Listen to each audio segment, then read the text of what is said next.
I was driving south out of Oregon in a Ford E150 van with about 7 other guys I was road managing a tour that I had booked to California for the first band I was handling.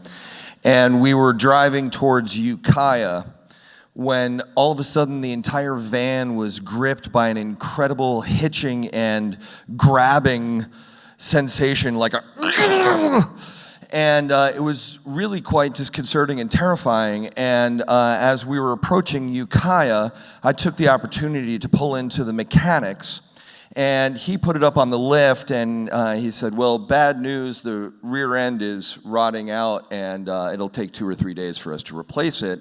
And I said, well, no, this van is going to Palo Alto tonight. And he said, well, no, it shouldn't. I said, well, everyone get back in the van, and we started driving south again. And I don't know if you've driven south on the 101 out of Ukiah, but it is quite curvy and steep.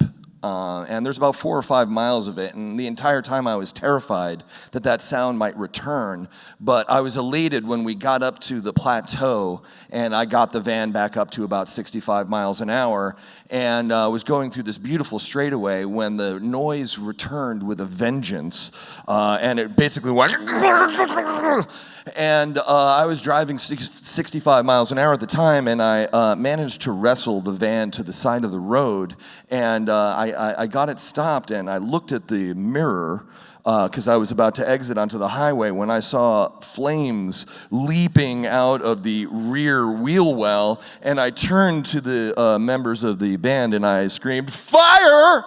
And everyone exited the van pretty quickly, and I was standing on the side of the highway when this gentleman came up pretty quickly in a pickup truck, and he slid to a halt, and he grabbed a fire extinguisher out, and he ran across the highway,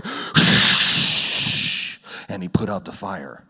And we were standing there relieved, and I was looking back northward towards Ukiah, and I saw smoke coming up from the adjacent field, and the angel in the white truck, he said, that must be where your wheel went when it exited the van.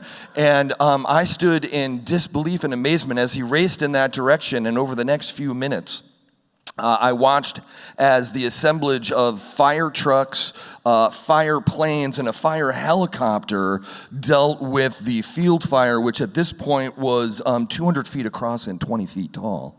And I was really quite nervous because as a young man, I had heard a story of someone who had thrown a cigarette out the window and caused a fire and was presented with the bill. And at that time, I didn't have like field fire money. So when the California Highway Patrolman pulled up, I was more than a little bit nervous, and he came up and he said, well, whose van is it? And my friend Mark said, well, it's my van. And then he said, well, who is driving? And I said, well, sir, I was driving, but I have to tell you that I don't necessarily feel responsible for what happened, which was a lie. And he looked at me in the eye, and he straightened out his trooper hat, and he said, son, it was bound to happen.